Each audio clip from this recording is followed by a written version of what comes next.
Banyak dari kita yang senang dengan belajar lewat blog atau lewat video. Kita nonton tutorial demi tutorial. Tapi hanya sebagian kecil yang mulai untuk praktek, untuk mulai menulis kode-kodenya di komputer dia sendiri. Dan dari sana hanya sebagian kecil lagi yang berani untuk mengunggah karyanya di depan mata banyak orang.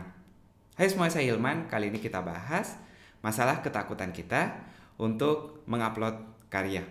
Untuk kamu yang belum tahu apa itu localhost adalah istilah yang biasa digunakan dari web programmer, di mana kita menjalankan servernya atau menjalankan programnya di komputer kita sendiri. Nggak ada orang tahu, nggak ada orang lain yang tahu atau yang bisa mengakses program tersebut.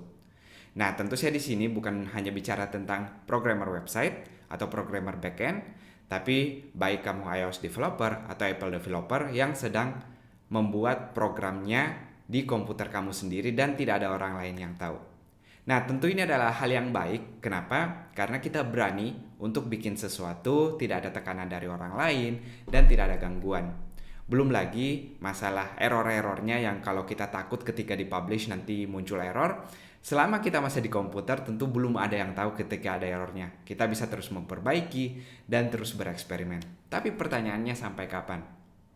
Ada sisi lain yang menarik seputar localhost ini, di mana ketika kamu berani mengupload karya kamu, ada banyak kebaikan yang bisa terjadi. Yang pertama, ini melatih mental kita sendiri. Saya tahu banyak orang yang takut untuk mulai melamar kerja. Dia nggak berani, aduh apakah saya udah cocok belum sih? Apa sih parameternya? Atau saya kayaknya nggak cukup jago deh untuk mulai bikin open source, atau untuk mulai upload karyanya, atau untuk melamar kerja pada akhirnya. Nah, di sini kita perlu melatih mental kita. Salah satunya caranya adalah berani untuk nge-share atau membagikan apa yang kita buat. Nah, kalau contohnya di sini, kalau dia berupa kode, maka kita bisa upload ke GitHub, Bitbucket, atau tempat repository lainnya. Kalau ini berupa karya yang sudah jadi, kalau dia website, kita bisa upload ke tempat hostingan. Kalau ini aplikasi Android, upload ke Play Store. Kalau ini iOS, kita upload ke App Store dan tempat-tempat lainnya sesuai dengan program yang kamu buat. Nah, dengan terbiasa melakukan ini, teman-teman akan jadi lebih berani melakukan sesuatu, bukan hanya pada scope programming atau pada scope hidup teman-teman, termasuk itu melamar kerja atau bikin usaha sendiri. Manfaat yang kedua adalah kita upload bukan karena kita sudah jago, tapi kita upload karena kita mau mendapatkan saran atau pendapat orang lain.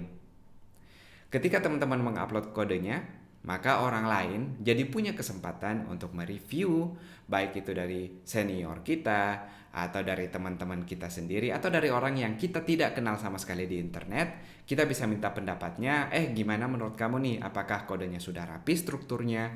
Apakah query-nya sudah efisien? Apakah logikanya ada potensi error di sana? Kita jadi banyak dapat masukan yang tadinya hanya satu perspektif antara kita dan komputer kita. Sekarang banyak orang lain yang tahu tentang program kita dan juga kelemahan-kelemahannya. Akhirnya yang niatnya kita tadi belajar, kita bisa jadi cepat untuk tahu kekurangan-kekurangan yang kita punya. Dan manfaat yang ketiga, nggak sedikit loh orang-orang yang mengupload karyanya yang tadinya iseng-iseng, hanya menyelesaikan masalah dia sendiri atau murni proyek iseng-iseng. Ternyata banyak orang lain yang mendapat manfaat dan bisa memanfaatkan program ini. Gak jarang justru dari sana ini bisa jadi proyek sampingan yang lama-lama menghasilkan uang dan bisa membantu kehidupannya dia. Istilahnya iseng-iseng berhadiah. Itu dia untuk manfaat-manfaatnya ketika kamu berani mengunggah karyamu. Saya tahu ada banyak ketakutan untuk mengupload karya kita pertama kali. Kita takut mulai dari takut diejek sampai takut kena hack. Kita selalu mikirin, aduh orang nanti ngatain aplikasi saya, aduh orang nanti ngelakuin sesuatu dengan aplikasi saya. Kabar baiknya, orang-orang punya banyak urusan lain dan sebagian besar tidak peduli dengan kamu.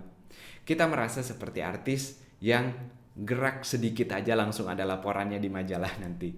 Santai aja, sebagian besar orang nggak peduli dengan kita. Kalau kita baru mulai belajar, kita mulai bikin sesuatu, manfaatkan momen ini untuk terbiasa mengunggah sesuatu. Bagikan karyamu, lebih menarik lagi kalau kamu bisa berbagi dalam bentuk blog. Kamu menuliskan apa yang kamu pelajari, apa yang kamu buat, atau berbagi dalam bentuk video seperti ini juga boleh. Nah, silahkan teman-teman, selamat mengunggah karya-karyamu dan sampai jumpa di internet.